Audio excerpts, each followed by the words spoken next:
Saudara-saudaraku yang terkasih, selamat berjumpa di Renungan Harian di channel Katolik kita.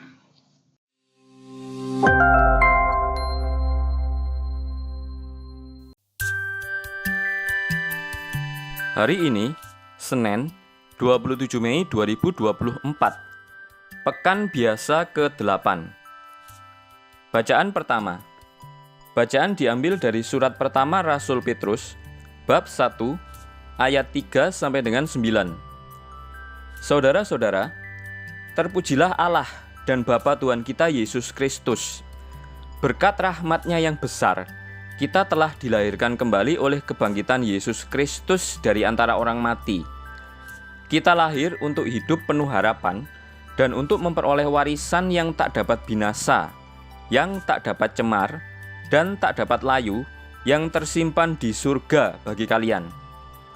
Kuasa Allah telah memelihara kalian karena iman, sementara kalian menantikan keselamatan yang telah tersedia, yang akan dinyatakan pada zaman akhir. Bergembiralah akan hal itu. Sekalipun sekarang ini kalian harus berduka cita sejenak oleh berbagai-bagai percobaan.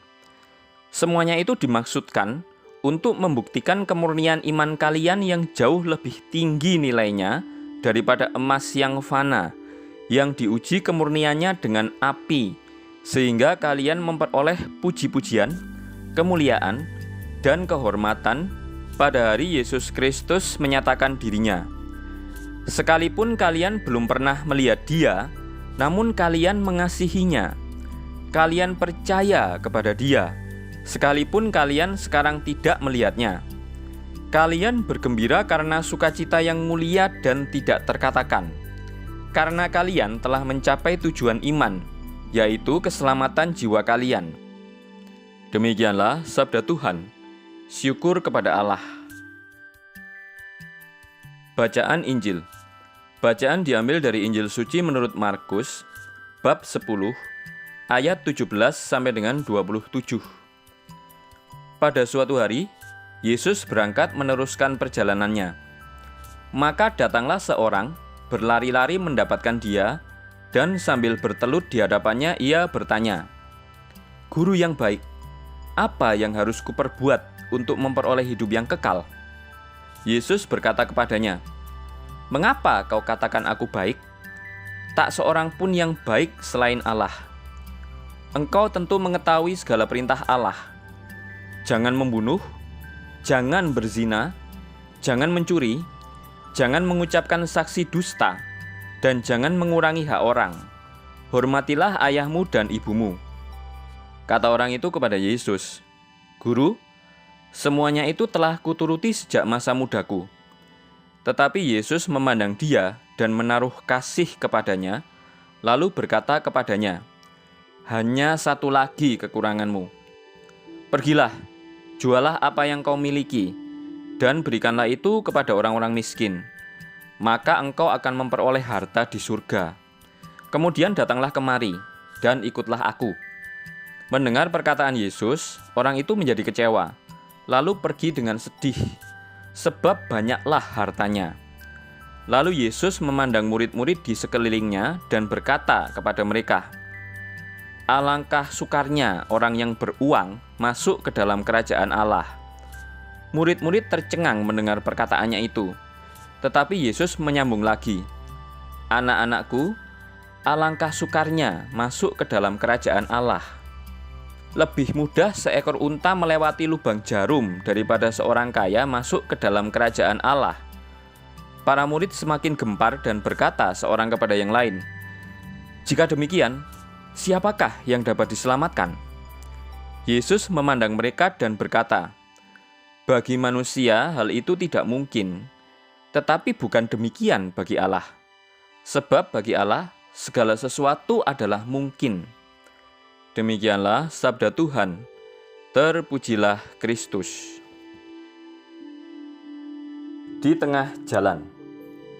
Kemajuan hidup bermoral dan rohani adalah suatu keadaan yang sangat diharapkan oleh setiap manusia. Orang yang maju dalam hidup bermoral akan mudah mengontrol dan menguasai diri dari kecenderungan untuk berbuat dosa. Kemajuan seperti ini digambarkan seperti orang yang sedang berada di tengah jalan yang menemui Yesus. Untuk orang seperti ini, tentu diharapkan untuk terus maju dan berjalan sampai kepada titik yang disebut dengan hidup kekal atau kesempurnaan. Permintaan Yesus agar orang yang diceritakan itu pergi menjual seluruh miliknya adalah sebuah tahap dan proses baru bagi orang yang sudah maju. Tetapi sayangnya, orang itu kemudian mundur. Ia tidak terus melanjutkan perjalanan menuju kesempurnaan. Dia mundur dan karena itu tidak layak masuk kerajaan Allah. Kisah ini mau menyadarkan kita bahwa kehidupan manusia tidak pernah akan berhenti. Titik akhir dari perjalanan hidup manusia adalah bertemu dengan Tuhan sebagai Sang Segala. Jadi, bukan lagi dirinya atau apa yang diusahakan. Dia harus melepaskan semuanya. Pada saat dia berhasil melepaskannya, Tuhan menjadi segalanya bagi dia. Kisah ini menyadarkan orang yang berada di tengah jalan itu bahwa Tuhan adalah tujuan. Orang itu disadarkan bahwa segala yang diusahakannya bukanlah tujuan, tetapi sarana yang membawanya untuk bertemu dengan Tuhan. Kita bersyukur karena mengalami kemajuan hidup bermoral dan rohani. Bagi orang yang mengusahakannya dengan tekun dan setia, Tuhan pasti mengganjarinya dengan rahmat yang setimpal dengan usahanya. Namun perjalanan kita tidak berhenti pada keadaan seperti itu. Kita diminta untuk terus berjalan melewati jalan-jalan yang Tuhan sudah tunjukkan, yaitu jalan pengosongan. Jalan pengosongan adalah jalan yang membawa kita bertemu dengan Tuhan. Tuhan memang penuntun bagi kita, tetapi sekaligus tujuan perjalanan itu. Oleh karena itu, mari kita melanjutkan perjalanan dan jangan berhenti atau mundur. Tulisan oleh R.P. Carolus Sola, Ocarm. Marilah kita berdoa. Allah Bapa yang Maha Kasih, betapa bahagia akan peneguhan-Mu di hari baru ini, meski melalui duka cita sejenak. Namun sukacita mulia mendatang yang akan terwujud seturut kehendak-Mu. Bantulah aku dalam meniti perjalanan hidupku, agar tanpa lelah mengarungi samudera kehidupan, demi terwujudnya keselamatan jiwa-jiwa. Amin. Saudara-saudari yang terkasih, terima kasih atas kebersamaannya dalam renungan harian ini. Kita jumpa lagi di renungan harian berikutnya. Berkah dalam.